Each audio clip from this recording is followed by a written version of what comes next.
Hello dear students, welcome to our channel Mister and Missus Classes. तो आज की वीडियो में हम some application of trigonometry which is your chapter 9 of class 10th discuss करने वाले हैं।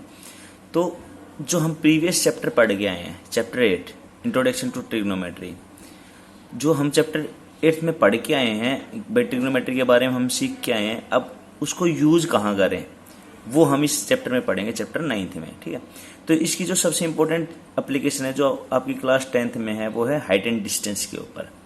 तो हाइट एंड डिस्टेंस के क्वेश्चन सोल्व करने से पहले जो ज़रूरी चीज़ें हैं जो आपको क्वेश्चन को सोल्व करने में आपकी मदद करेगी वो इस वीडियो में हम डिस्कस करेंगे और कुछ एग्जाम्पल सोल्व करेंगे ताकि आप एक्सरसाइज को बड़े अच्छे से सोल्व कर पाओ। ठीक है, तो थोड़ा सा रिकॉल कर लेते हैं चैप्टर 8 को जो हमें इसमें चाहिएगा चैप्टर 9th में। ठीक है, तो सबसे पहले आप ट्रिग्नोमेट्रिक रेशियोज पढ़ के आए थे। आपके पास 6 ट्रिग्नोमेट्रिक रेशियोज थे, तो मैंने 3 ले लिए हैं। 3 इसके रेसिप्रोकल होते हैं, तो आप कोई भी 3 यूज कर लो, मतलब इनमें से ये 3 यूज कर लो, बाकी इसके रेसिप्रोकल से हो जाएंगे। ठीक है, और चाहो तीनों का भी आप काम करके और पूरी एक्सरसाइज सोल्व कर सकते हो। ठीक है, तो आपके पास साइन थीटा आपको पता होना चाहिए, p/h होता है, मतलब परपेंडिकुलर अपॉन हाइपोटेनियस। कोस b/h, tan आपके पास p/b। अगर ये आपको 3 ट्रिग्नोमेट्रिक रेशियोज भी याद हैं तो भी आपका काम चल जाएगा। ठीक है, ओके। फिर हमने टेबल पढ़ी थी, उस पर कुछ स्पेसिफिक एंगल पढ़े थे हमने, 0 डिग्री, 30 डिग्री, 45 डिग्री, 60 डिग्री और 90 डिग्री।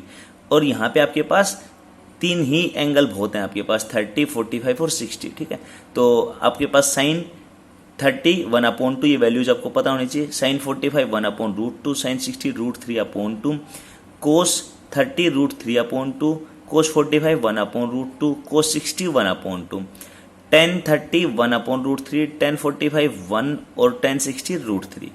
और √3 आपके पास क्वेश्चन में बहुत बार यूज आएगा, तो आपको √3 की वैल्यू भी पता होनी चाहिए, 1.732 अप्रोक्स इतना होता है आपके पास। ठीक है, तो ये सब हम पीछे पढ़ के आए हैं। ठीक है, अब देखो हाइट एंड डिस्टेंस की प्रॉब्लम सोल्व करने से पहले हम जो भी आपके पास हाइट एंड डिस्टेंस की प्रॉब्लम आएगी तो उनको सोल्व करने, मतलब कैसे सोचे उन प्रॉब्लम्स को, तो सबसे जरूरी जो चीज़ है आपके पास एक्सरसाइज जो 9.1 में आपको सबसे जरूरी जो चीज़ है वो है आपकी कि उस प्रॉब्लम के ऊपर एक वर्ड प्रॉब्लम टाइप क्वेश्चन मिलेंगे आपको, तो उस प्रॉब्लम को पढ़ के आप एक फिगर बना पाओ रिलेटेबल। अगर आपकी फिगर बन गई तो आप 80% क्वेश्चन को सोल्व कर चुके होगे, ये समझ के चलो। बाकी तो एक तरीके का कंसेप्ट ही चलता रहेगा, मतलब अगर आपकी एक बार फिगर बन जाती है तो एक गो विद द फ्लो वाला सिस्टम बन जाएगा पूरे एक्सरसाइज में। ठीक है, तो फिगर बनाने के लिए आपके जो सबसे इंपॉर्टेंट पॉइंट्स हैं वो मैं अभी बताने वाला हूँ। ठीक है, तो सबसे पहला जो आपके पास पॉइंट है जो हमारी फिगर बनाने के लिए आपके पास इंपॉर्टेंट है। ठीक है, तो सबसे पहले है आपके पास लाइन ऑफ साइट।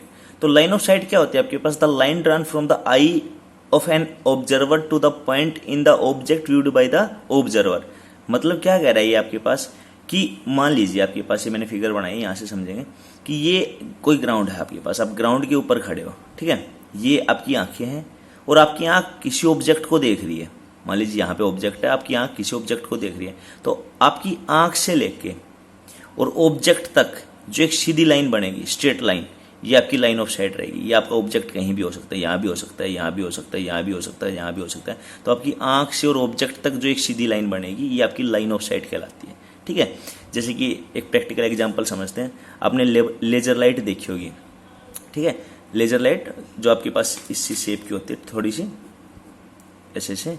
ठीक है, तो यहाँ से एक रेस ही निकलती है आपके पास। ठीक है, आपके पास ऐसे, तो ये रेड कलर की होती है, और जहाँ भी आप मान लीजिए दीवार पे, तो यहाँ पे एक पॉइंट सा बना देती है आपके पास, ऐसे आप लेजर लाइट डालते हो। ठीक है, तो आप फील करोगे आपके पास एक लेजर लाइट है, आपने अपनी आँख के पास उस लेजर लाइट को लगाया। ठीक है, तो आप जहाँ भी देख रहे हो, तो वो जहाँ जिस तरफ आप मूवमेंट कर रहे हो आपकी गर्दन की, तो जहाँ आपकी गर्दन की मूवमेंट हो रही है वैसे वो लेजर लाइट भी क्या हो रही है भाई, वो जो रेड आपकी रे है ये भी मूव कर रही है। ठीक है, तो मतलब जहां आप देख रहे हो, अब जिस ऑब्जेक्ट को अब आप देखोगे वहीं पे ये क्या होगी, ये रे भी जाएगी।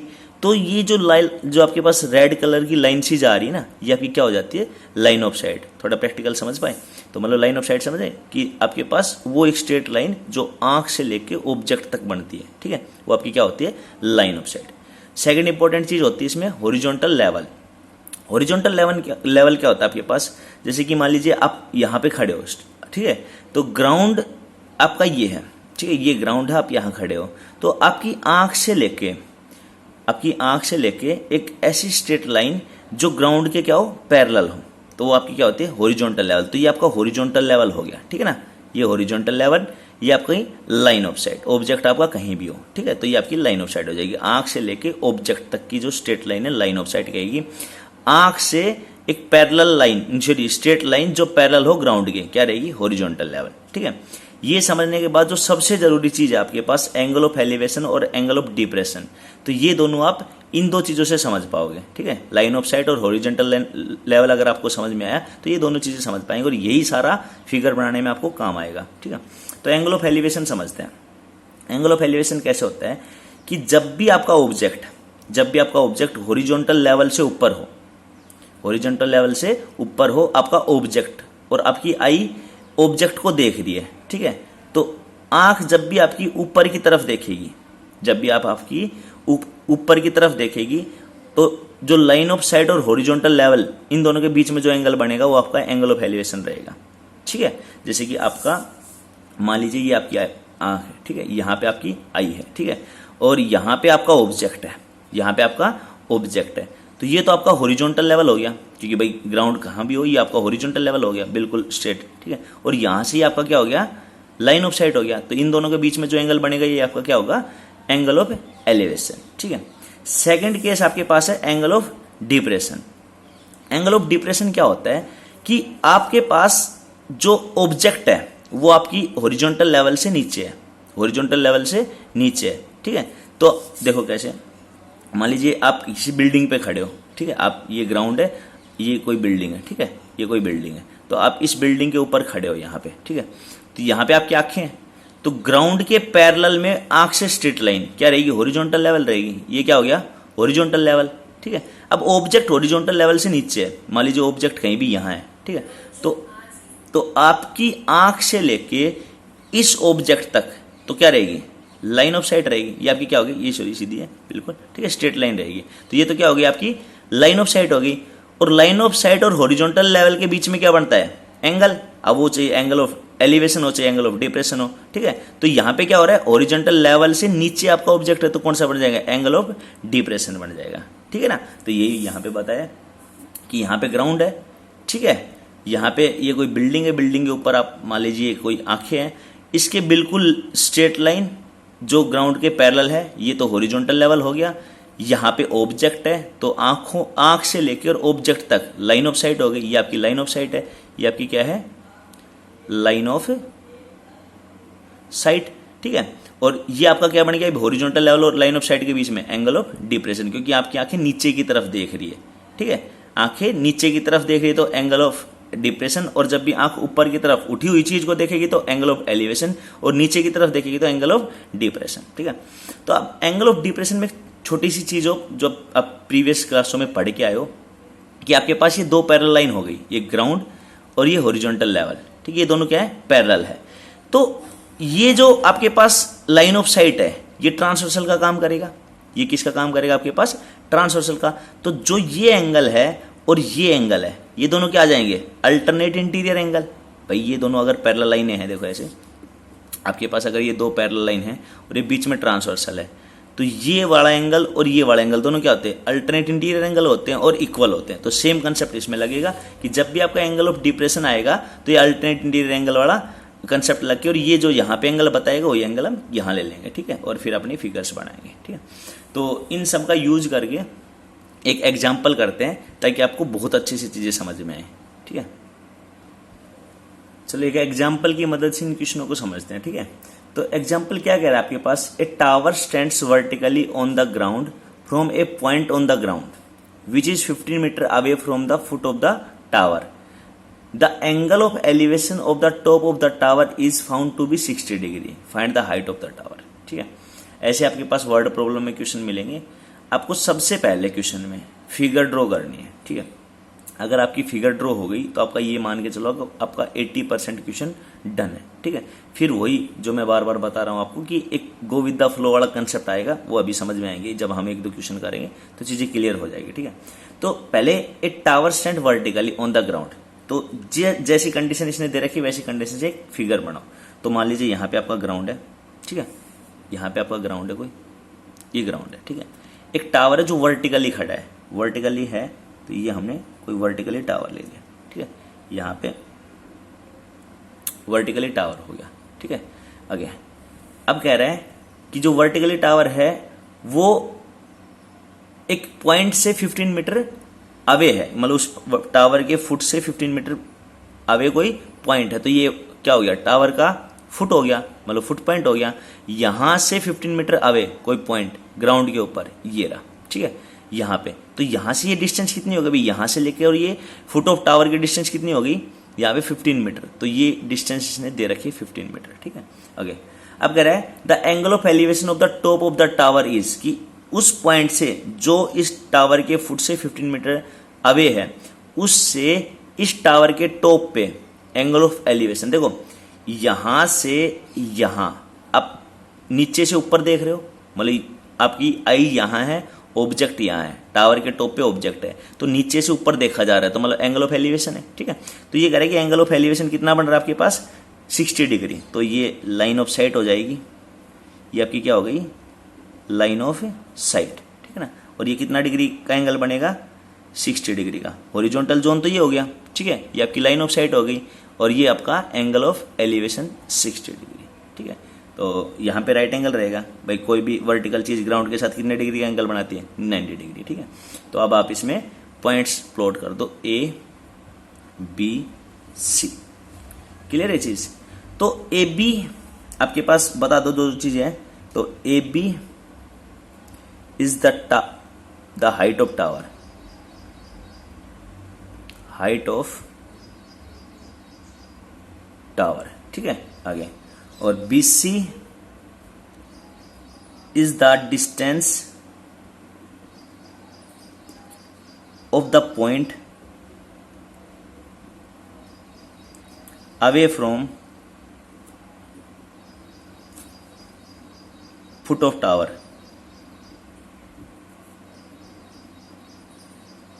ठीक है भाई। आगे और ए सी आपके पास लाइन ऑफ साइट है, and angle A C B is angle of elevation, ठीक है। आपके पास क्या है, ये जो एंगल ए सी बी है वो आपके पास क्या है, एंगल ऑफ एलिवेशन, ठीक है भाई। आगे अब इतना सब कुछ हमारे पास है, फिगर हमारी बन गई है। अब देखो, अब फिगर बनते आपका क्वेश्चन बड़ा आसान होने वाला है। आपको क्या सोचना है क्वेश्चन में, जैसे आपकी फिगर बन जाए, आपको एक साइड दे रखी होगी, कोई भी एक साइड दे रखी होगी, आपके पास राइट एंगल ट्रायंगल है, 3 साइडें मिलेगी, तो कोई भी एक साइड दे रखी होगी, एक पूछ रखी होगी, ये रिलेशन बनेगा ट्रिग्नोमेट्रिक। बट ट्रिग्नोमेट्रिक रेशियोज में आपने क्या पढ़ा है, 2 साइडों का रिलेशन ही तो पढ़ा है। तो एक आपके पास दे रखी होगी, कोई भी एक साइड दे रखी होगी, और दूसरी एक पूछ रखी होगी, एक एंगल दे रखा होगा। तो सबसे पहले आप इसमें राइट एंगल और एक दिए हुए एंगल के हिसाब से आप ये आइडेंटिफाई कर सकते हैं इस ट्रायंगल में बेस, परपेंडिकुलर, हाइपोटेन्यूस कौन सा है। तो बिल्कुल कर सकते हैं, क्योंकि ये जिस लाइन पे दोनों एंगल हैं वो आपका क्या हो गया, बेस हो गया। ये तो आपका क्या हो गया, बेस हो गया। राइट एंगल के सामने वाली आपके पास क्या रहेगी, हाइपोटेन्यूस, ये भी फिक्स है, ठीक है। और जो बच गई वो आपकी क्या बन गई, परपेंडिकुलर, ये आपकी क्या बन गई, परपेंडिकुलर, ठीक है। क्लियर ये चीज। अब इस क्वेश्चन में ये डिस्टेंस दे रखी है और A B height of tower पूछा है, ठीक है। तो वही चीज, जो एक दी हुई साइड और एक पूछी हुई साइड, इन्हीं 2 साइडों का रिलेशन बनेगा पूरे इस चैप्टर में, ठीक है। जो आपका सम एप्लीकेशन ऑफ ट्रिग्नोमेट्री ना, उसमें यही रहेगा कि एक दी हुई साइड मिलेगी, एक पूछी हुई साइड मिलेगी। तो आपको ये देखना है। तो दी हुई साइड तो बेस है, दी हुई साइड क्या आपके पास, बेस है, और पूछी हुई साइड आपके पास क्या है, आपके पास परपेंडिकुलर है, ठीक है। क्या है, परपेंडिकुलर। 2 बेस और परपेंडिकुलर, 2 साइडों का आपको रेशियो निकालना है। अब मैंने जो ट्रिग्नोमेट्रिक रेशियोज आपको बताए थे, वो भाई आप या तो पी अपॉन बी कर दो, इसको पी अपॉन बी करोगे तो टेन थीटा हो जाएगा, और बी अपॉन पी करोगे तो कोट थीटा। तो इसलिए मैंने क्या कहा था कि आप 3 ट्रिग्नोमेट्रिक रेशियोज याद रखो, साइन कोस टेन, बाकी इसके रेसिप्रोकल कर देंगे। तो हमारी मर्जी है ना कि हम इसको पी अपॉन बी करें या बी अपॉन पी करें, ठीक है। तो आपको पता है पी अपॉन बी 10, तो आप 10 रखो, अगर आप बी अपॉन पी करोगे तो कोट हो जाएगा, ठीक है। तो 3 ट्रिग्नोमेट्रिक रेशियो से भी हमारा काम चल जाएगा। तो अब देखो आपको क्या करना है, यहां से A B upon B C, क्योंकि मुझे पी बाई बी करना है, 10 की मैंने वैल्यूज रख अपनी सीख रखी है इस चीज में। तो ए बी आपका परपेंडिकुलर है, बी सी आपका बेस है, तो ये किसके बराबर हो जाएगा भाई, tan theta. Perpendicular upon base आपका क्या होता है, टेन थीटा, ठीक है। अब देखो जो जो वैल्यू दे रखी है वो रख दो यहाँ पे। ए बी पूछ रखा है, बी सी की वैल्यू 15 दे रखी है, इजिकल टू 10, थीटा कितना दे रखा है 60 डिग्री दे रखा है। क्लियर है चीज। अब इसको और आगे सोल्व करेंगे। टेन थीटा जो आपके पास है 10 60 इसकी वैल्यू रखेंगे, तो ए बी अपॉन 50, आपके पास A B upon 15 is equal to 10 60 की वैल्यू कितनी होती है भाई √3। कितनी होती है √3। अब यहां से ए बी की वैल्यू हमें चाहिए क्योंकि हाइट ऑफ टावर क्या है ए बी, तो ए बी की वैल्यू चाहिए थी जो 15 डिवाइड में किधर चला जाएगा उधर मल्टीप्लाई में, तो ए बी इजिकल टू कितना आ गया आपके पास 15√3। तो जो ए बी है वो आपकी क्या आ गया 15√3। अगर ये √3 की वैल्यू दे तो आप यहां पे वैल्यू रख सकते हो, अदरवाइज यहां पे आपका आंसर छोड़ सकते हो। तो यहां से क्या लिखोगे, hence the height of tower is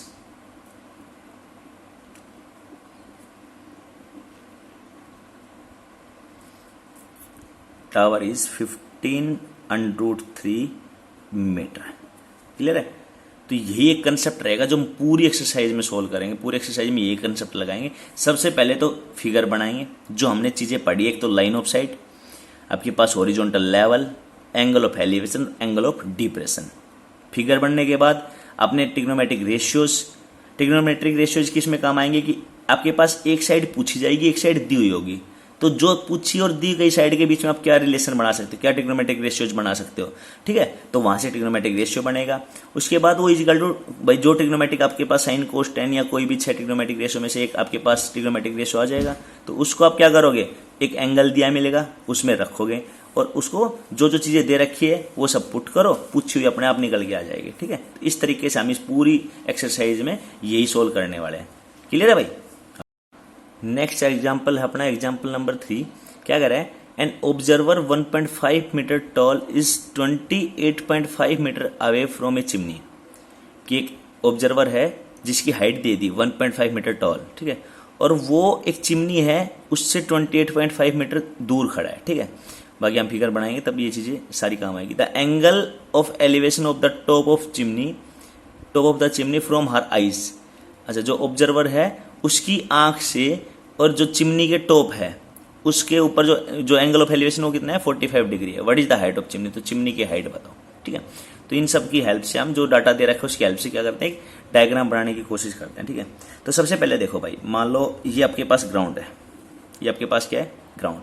इसने एक रफ ही फिगर बना लिया, अगर ज्यादा प्रॉपर स्केल वेल से बनाने की जरूरत नहीं, एक रफ फिगर बनाओ ताकि आपके बस डाटा सब कुछ निकल के आए। ठीक है, ये आपका ग्राउंड है। अब चिमनी कैसी रहेगी भाई, चिमनी वर्टिकल खड़ी रहेगी, तो यहाँ पे मान लीजिए चिमनी होगी आपके पास। ठीक है, एक वर्टिकल चिमनी है। ठीक है, अब कह रहा है कि ऑब्जर्वर है ना वो चिमनी से कितनी दूर खड़ा है, चिमनी ये है तो इससे कितनी दूर खड़ा है 28.5 मीटर अवे। तो यहाँ पे मान लो कोई ऑब्जर्वर खड़ा है। ठीक है, यहाँ पे मान लीजिए कोई ऑब्जर्वर खड़ा है। ठीक है, आगे तो कह रहा है कि इसकी आंख से इसकी आंखें यहाँ है, इसकी आंख से और चिमनी के टॉप पे एंगल ऑफ एलिवेशन कितना बन रहा है 45 डिग्री। ठीक है, तो कितना है इसकी, ये तो चिमनी का टॉप हो गया, ये इसकी आंखें हो गई, तो ये लाइन ऑफ साइट रहेगी, ये खींचो पहले तो ये क्या हो गया आपके पास लाइन ऑफ साइट। ठीक है, अब एंगल ऑफ एलिवेशन बनाने के लिए आपको क्या चाहिए, लाइन ऑफ साइट और हॉरिजॉन्टल लेवल। हॉरिजॉन्टल लेवल का आएगा इसकी आंखों से बिल्कुल सीधा जो पैरेलल रहेगा ग्राउंड के। ठीक है, तो ये आपका क्या आ गया, यहां से हॉरिजॉन्टल लेवल आ गया। ठीक है, ये आपका क्या हो गया हॉरिजॉन्टल लेवल। ठीक है, तो ये आपका क्या आ गया angle of elevation which is your 45 degree. ठीक है, आप पॉइंट्स प्लॉट कर दो, A B C D E, ये स्ट्रेट माना जाएगा। ठीक है ना। ओके, तो इसने क्या कहा है, जो ऑब्जर्वर की हाइट है वो कितनी है 1.5 मीटर है। ऑब्जर्वर की जो हाइट है वो कितनी है 1.5 मीटर है, और ये कितनी दूर खड़ा है इस चिमनी से कितनी दूर खड़ा है 28.5 मीटर दूर खड़ा है, और जितनी ये डिस्टेंस है उतनी ये डिस्टेंस आएगी। तो ये बी भी कितनी होगी आपके पास 28.5 मीटर। ठीक है, अब देखो ये जो BC है वो कितनी आएगी भाई, ये 1.5 है तो ये भी कितनी आएगी 1.5, तो BC तो आपके पास हो गई 1.5 मीटर। ठीक है, और बची हुई हाइट क्या, पूरी चिमनी की हाइट तो AC, जिसमें से BC हमें पता है 1.5 है, AB हमें निकालना है, AB हमें निकालना, और यहाँ पे क्या बनेगी राइट एंगल। ठीक है, तो AB हमें निकालना है, तो हम मान लेते हैं इसको H। ठीक है, H मीटर। क्लियर है, ये सब डाटा है। अब बताना चाहो तो बता सकते हैं इसमें कि AC is the height of chimney. ठीक है, AC is the height of chimney. ठीक है ना, और ED is the height of observer, ठीक है। और आपके पास BE the distance from chimney to observer, ठीक है। ओके, तो ये सब कुछ डाटा देने के बाद हम चलाते हैं क्वेश्चन को कैसे करेंगे। देखो आप सबसे पहले क्या करेंगे, इन राइट एंगल ट्रायंगल, इसमें राइट एंगल ट्रायंगल कौन सी है, राइट एंगल ट्रायंगल आपके पास ए बी ई में करना है आपको, ठीक है ना। In right angle triangle A B E, ठीक है, क्योंकि अपना एंगल कौन से में, इसी में है, ठीक है। तो in right angle triangle A B E. अब मैंने क्या कहा था आपको कि एक एंगल मिलेगा, एक साइड दे मिलेगी, एक निकालनी है, ठीक है। यही सब कुछ करना है, एक साइड दे रखी है, एक निकालने। तो ये दे रखी है, ये वाली पूछी है, ठीक है। तो इस ट्रायंगल में ये आपके पास दोनों एंगल थे तो बेस हो गया, जो निकालनी है वो आपके पास परपेंडिकुलर है, क्योंकि राइट एंगल के सामने हाइपोटेन्यूस रहेगी। तो P और B ये दो आपको एक निकालने और एक दी हुई साइडों के बारे में पता चल गया। तो इनका रेशियो क्या निकाल सकते हो आप, भाई P/B कर सकते हो या B/P कर सकते हो, तो जो तुम्हारी मर्जी है वो करिए, ठीक है। तो P/B क्या आएगा, tan थीटा। तो यहां से क्या करेंगे, AB/BE, AB/BE, P/B क्या आएगा, tan थीटा। क्लियर है भाई ये चीज। In right angle triangle A B E, आपके पास ये P ये B, तो क्या आ गई, tan थीटा। अब जो वैल्यू दे रखी है वो कर दो। तो ए बी क्या है आपके पास, H अपॉन आपके पास BE क्या है आपके पास, BE है आपके पास 28.5 इजिकल टू 10 और थीटा कितना 45, तो 10/45। क्लियर, करो सोल्व इसको। 10/45 की वैल्यू रखो, H अपॉन 28.5 इजिकल टू 10/45 कितना होता है 1। तो यहाँ से H कितना आ गया आपका, ये सारा उधर जाके मल्टीप्लाई हो जाएगा। तो 1 इंटू 28.5 28.5। तो S जो है ना आपका H मतलब ए बी H ये आपका गया 28.5। अब आपको बतानी है height of chimney, height of chimney, chimney की हाइट क्या है, देखो चिमनी की जो हाइट है वो क्या है, AC है भाई, हाइट तो चिमनी की दी है AC। तो AC कैसे आएगी, AB प्लस BC, BC हमें पता है, ये हमने निकाल ली, तो हाइट ऑफ चिमनी आ जाएगी। तो क्या करेंगे,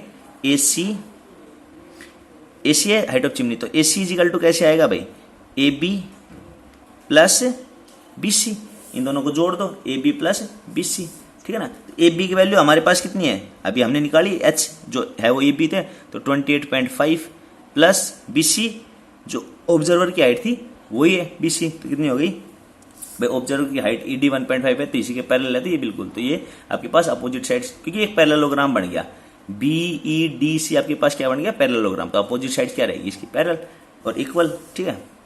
तो ये आपके पास हाइट ऑफ जो चिमनी वो कितनी आ जाएगी 30 मीटर, ठीक है। तो आप बोल सकते हो कि height of chimney is equal to 30 metre. तो ऐसे सॉल्व करेंगे क्वेश्चनों को। नेक्स्ट अब हम देखते हैं एग्जाम्पल नंबर 5 क्या कह रहे हैं, the shadow of a tower standing on level ground is found to be 40 metre longer when the sun's altitude is 30 degree than it is 60 degree, find the height of tower.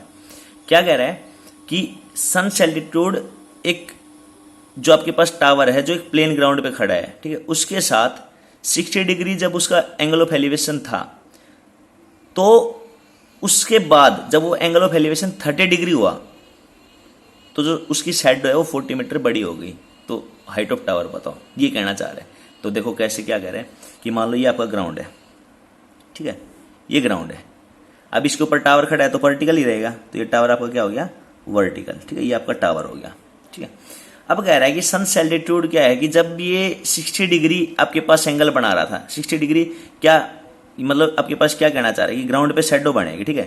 तो जो sons altitude है वो क्या कहना चाह रहा है कि the angle of elevation of the top of tower from the tip of the shadow, कि जितनी लंबी ये शैडो बनाएगा उसकी जो आपकी टिप पॉइंट है मतलब ये वाली पॉइंट है, इससे और इस टावर के टॉप पे जो लाइन ऑफ साइड बना के एंगल बनाएगी ना, वो आपके पास क्या रहेगी, सन्स एल्टीट्यूड रहेगी। तो सबसे पहले कह रहा है कि जब ये 60 डिग्री था, कि मान लो भाई यहाँ पे पहले इतनी लंबी शैडो थी आपके पास, यहाँ तक की शैडो थी, ठीक है, ये आपकी इतनी लंबी शैडो थी, तो ये यहाँ तक शैडो हो गई, ये क्या हो गई आपके पास, टिप हो गई, किसकी, इस शैडो की, इस टिप से और इस टावर के टॉप तक भाई ये लाइन ऑफ साइट आएगी, यहाँ से क्या आएगी इसकी लाइन ऑफ साइट। तो ये कितने डिग्री का एंगल बना रही है, 60 डिग्री का, ठीक है, ये कहा इसने। फिर कहा है कि अगर ये एंगल 30 डिग्री हो जाए तो ये शैडो 40 मीटर लंबी हो जाती है, मतलब यहाँ से लेके यहाँ तक अगर मैं 40 मीटर लंबा कर दूँ इस शैडो को, तो कह रहा है कि ये जो एंगल है वो 30 डिग्री हो जाता है। ठीक है, तो ये जो लाइन ऑफ साइट बन जाएगी यहाँ से लेके और यहाँ तक की, ये क्या हो जाएगी आपके पास कितने डिग्री का एंगल बनाएगी, 30 डिग्री का। ये क्वेश्चन ने कहा है, तो कह रहा है कि इस टावर की हाइट बताओ। ठीक है, एक चीज़ का ध्यान रखना, आपके पास ये जितना एंगल छोटा होता जाएगा ना 90 डिग्री से दूर होता जाएगा। तो बहुत सारे बच्चे कंफ्यूज होते हैं कि सर यहाँ 30 डिग्री आएगा या यहाँ 60 डिग्री आएगा। एक तो स्टेटमेंट से समझ जाओ, बहुत अच्छी बात है। स्टेटमेंट से अगर आप प्रैक्टिकल थोड़ी चीज़ें नहीं समझ पा रहे हो तो इतना ध्यान रखना कि जितना आप नज़दीक जाओगे इसके 90 डिग्री वाले एंगल के, राइट एंगल के, उतना आपका एंगल बड़ा होता जाएगा। ठीक है ना, तो 30 फिर नज़दीक आया तो 60, तो ये 60 रहेगा, ये वाला 30 रहेगा। ठीक है, ओके। तो अब मैं इनका नाम दे देता हूँ, ये ABCD। क्लियर है? क्या बताओगे? AB is the height of tower, AB is the height of tower. Clear है? उसके बाद आप मान लो कि BC is the length of shadow,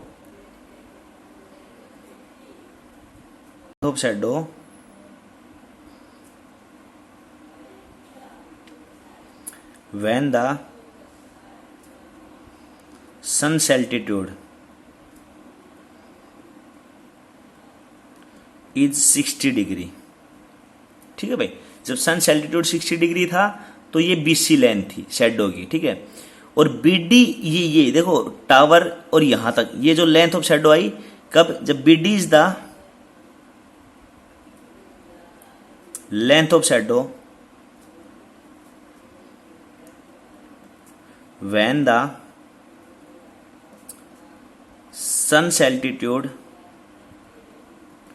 is 30 degree. ठीक है, जब सन्स एल्टीट्यूड 30 डिग्री हुआ तो ये BD लेंथ ऑफ शैडो हो गई, और जब 60 था तो BC था। तो आपको हाइट ऑफ टावर निकालनी, मतलब AB निकालनी है। ठीक है, अब तक देखो आपने जो पढ़ा है वो सिंगल थीटा का पढ़ा है, सिंगल एंगल का पढ़ा है। अब आपके पास डबल एंगल का आ गया, तो आपको क्या देखना है? देखो सबसे पहले अगर भाई मैं राइट एंगल ट्रायंगल ABC लेके चलूं, आपका सर एक एंगल है हमारे पास और ये आपके पास AB निकाल लेंगे हम। तो जो मैंने क्या बताया था कि एक एंगल हो और एक दी हुई साइड हो, अगर आपके पास BC होता तो आप AB बड़ी आराम से निकाल देते। ठीक है, अब आपके पास देखो BC भी नहीं है, सिर्फ एक एंगल दे रखा है, तो इसीलिए इसने सेकंड वाला जो थीटा है वो दिया है। ठीक है, एक मतलब आपके पास दो ही तरीके के क्वेश्चन मिलेंगे आपको इस 9.1 में, या तो सिंगल थीटा बेस या डबल थीटा बेस। ठीक है, तो सिंगल थीटा का मैं समझा चुका, डबल थीटा का देख लो कैसे करने हैं। तो देखो आपको निकालना क्या है, AB। तो कोशिश ऐसी रहेगी आप लोगों की कि इनके अंदर ना दो राइट एंगल ट्रायंगल बनेगी आपकी।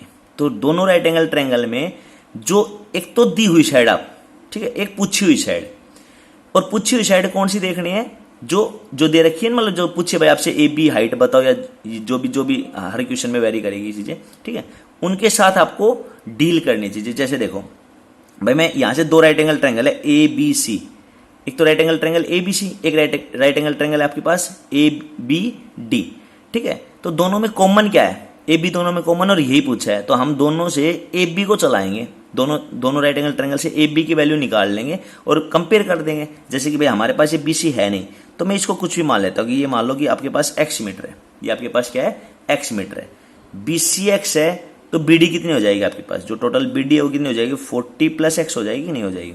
ठीक है भाई, 40 + X। तो अब देखो बारी बारी दोनों ट्रायंगल्स को कंपेयर करते हैं। तो in triangle ABC, in right angle triangle ABC, ये साइड और ये साइड। अब देखो इसमें आप कहोगे सर हमें क्या पता कि मतलब आपके पास दी हुई साइड कौन सी, हम ये भी तो ले सकते हैं, लेकिन ये आपके पास है नहीं इसकी वैल्यू, इसको आपने मान लिया। और इसी को क्यों मानना, क्योंकि इसकी मदद से हम ये वाली साइड भी निकाल सकते हैं। ठीक है ना, तो ये वाली साइड मैंने जो BC हो इसीलिए मानी क्योंकि इसकी मदद से हम BD भी निकाल सकते हैं, ये माने। AC का इसमें रोल है नहीं। ठीक है, तो यहां से क्या करेंगे हम, AB और BC का रिलेशन निकालेंगे। अब राइट एंगल ट्रायंगल में देखें तो ये तो आपका BC तो बेस हो गया, AB आपका परपेंडिकुलर है, तो परपेंडिकुलर अपॉन बेस, मतलब AB अपॉन BC क्या हो रहा है, tan थीटा, और थीटा आपका कितना है यहाँ पे 60 डिग्री, तो रख देंगे अगले स्टेप में। तो AB तो आपको निकालना है, BC आपका X है, tan 60।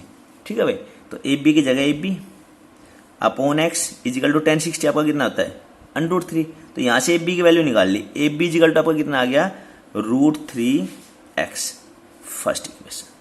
ठीक है, अब हम क्या करेंगे भाई, सेकंड वाले राइट एंगल ट्रायंगल पे आएंगे। तो सेकंड राइट एंगल ट्रायंगल आपकी क्या है, इन right angle triangle ABD, right angle triangle ABD।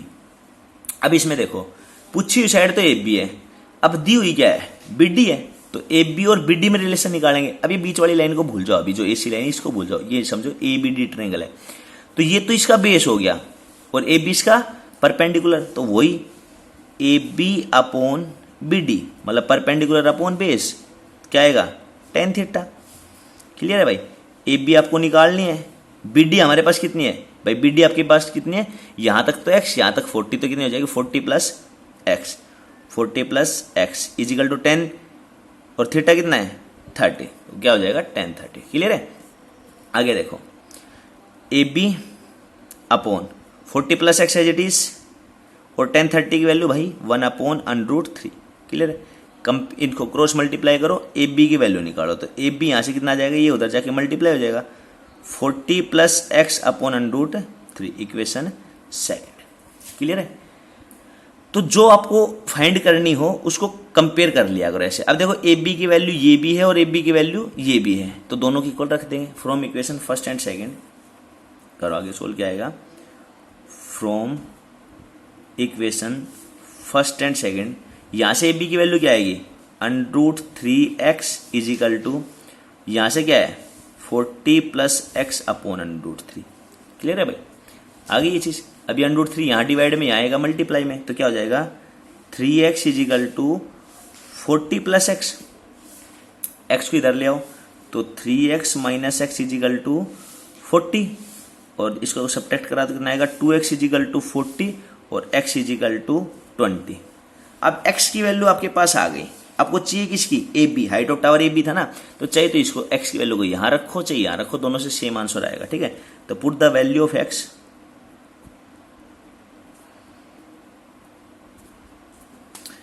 Is equal to 20 in equation first में रखो या सेकंड में, तुम्हारी मर्जी, चाहिए तो फर्स्ट में रखो चाहे सेकंड में, तो फर्स्ट में रख देते हैं।